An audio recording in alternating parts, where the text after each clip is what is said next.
Good morning. We've made it to episode 9 of Discern. Welcome back, Jim. Thanks so much, Jess. Glad to be with you today. It's a real honor and a privilege for me.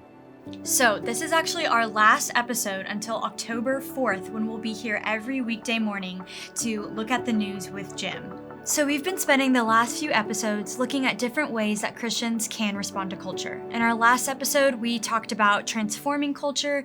And Jim, you said that one of the ways that we can do that is by engaging with the news and engaging with media rather than withdrawing from it.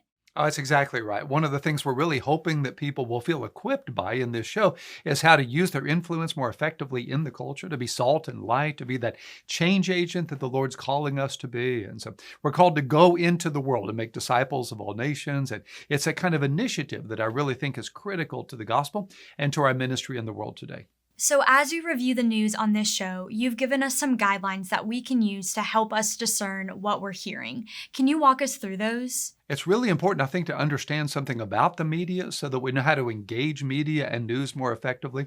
At the end of the day, and I don't mean this unkindly, but it's just true, the media is a business.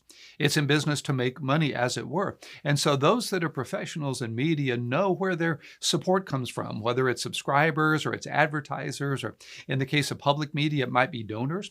They know what audience their advertisers are trying to reach, and they know, therefore, what agendas or what directions, what stories are going to connect their advertisers with their intended customer base, as it were. And so because of that, every news outlet today will have agendas. It has a reason why it's doing what it's doing. It knows who it's trying to reach and how it's trying to do that. Whether it's CNN trying to reach one kind of audience, or MSNBC or Fox News over here, or whatever it is, they know the analytics. In fact, it's pretty scary how much they know by way of their audience in terms of online analytics and such. So they know who they're trying to reach. They know what slant they need to take. They know what agenda is really going to connect their advertisers with their customers, as it were. Another piece of this is that in this postmodern world where truth is personal, individual, and subjective, reporters and media people have their own opinions too. They have their own agendas. They have their own worldviews. Just as you and I have a biblical worldview, they all have a worldview. So they're going to be drawn to the outlets that match their worldview, that match their understanding of politics or issues, whatever it might be. And so more than ever before, it's just the case that every media outlet has its own agenda, has its own narrative, has the thing it's trying to accomplish. And when you know that going in, then you're able perhaps to be better equipped to interpret that agenda, to look for it and to view it through a biblical lens, so that at the end of the day, we're interpreting media and news events through a biblical lens rather than the other way around. That's really a critical point, I think. So in my own experience, I feel like social media has become a source of news, whether for better or for worse. And I know for people my age and younger, social media has become such a part of our daily lives. And I was just wondering, do you think that social media can be wielded for good? Oh, it absolutely can. In many ways, I think of social media and the internet, so to speak, as kind of the Roman roads of Paul's day.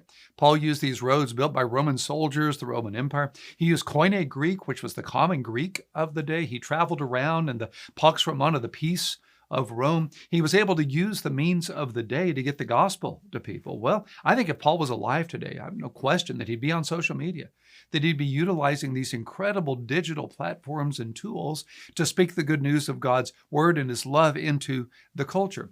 As you know, social media can be so divisive today. It can be so angry, can have so much animosity. And that's an incredible opportunity for Christians to speak the truth in love, to be that word out there, to be that voice, to be that spirit that is speaking God's word, that is speaking God's grace, that is that voice of trusted, reasoned, biblical thinking. And so let's seize this opportunity and use this to the glory of God. Well, y'all, we are almost there to October 4th, when we'll be here every weekday morning with Jim to look at the news and hopefully keep talking about a lot of the things that we've established in these first few episodes. We're super pumped, Jim. I hope you're excited. Absolutely. Can't wait to do this with you, Jess. So excited to get to do this with our viewers as well, to be able to share together as we're talking about the issues that matter in a way that I think has eternal significance from the word and the will of God. It'll be a great honor for me. We'll see you guys here Monday on Discern.